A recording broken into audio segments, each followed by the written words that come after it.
Hey there, this is Matt at State of Flux here with a review for Cobra Kai Season 2.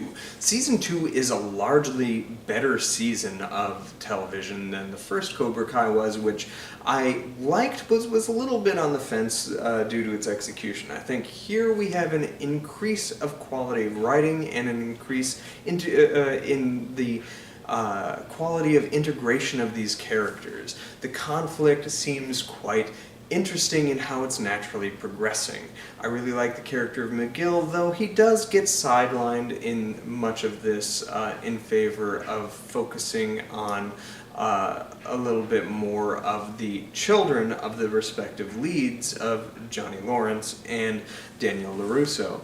And at its core, this is about a conflict between those two and how this generational grudge has continued to manifest. And what I really like about it is the reintroduction of the character of Kreese. Kreese has always been a great villain for the franchise, but seeing how Johnny is juxtaposed to him throughout the course of the season is really where this show is at its strongest. I really appreciated that. And one of the best episodes of Season 2 is when Johnny spends some time with his old Cobra Kai friends, one of whom is dying, and they kind of go out on one last hurrah. And it takes a conversation with them for him to truly recognize the toxic energy that Kreese brings to everything. And is really quite a lovely yet somber story that I really think benefits this show and shows the maturity in its writing. I like how Daniel is starting Miyagi-Do and how he is trying to combat Cobra Kai not through physical violence but through ideological difference, and trying to illustrate to the Cobra Kai members that there is a different way and possibly a better way, and you start seeing them travel over to his side.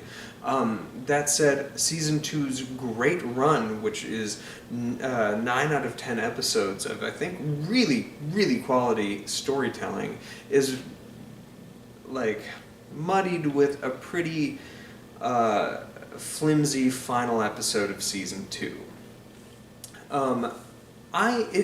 It takes a lot for me to separate myself from the reality of the story, but I just found the reality of a bunch of kids getting into a massive brawl at school that results in one of the kids potentially being paralyzed for life without consequence is just too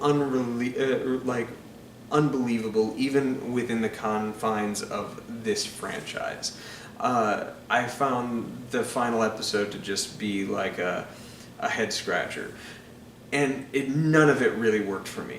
That being said, the choreography for that whole battle was fantastic. It's great action, and there's some good character stuff within it.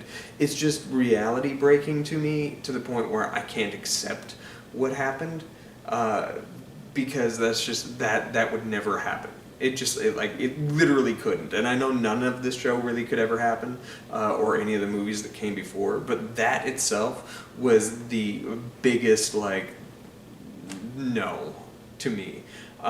So hopefully that's kind of the last we see of that kind of storytelling throughout this franchise. I am really compelled to see where this goes, where the characters go and how they integrate afterwards, because it seems like each of the seasons you have shifting alliances and stuff like that, and I'm really interested to see what happens with Johnny Lawrence. I think he is by far the best component to this show and what really makes it soar.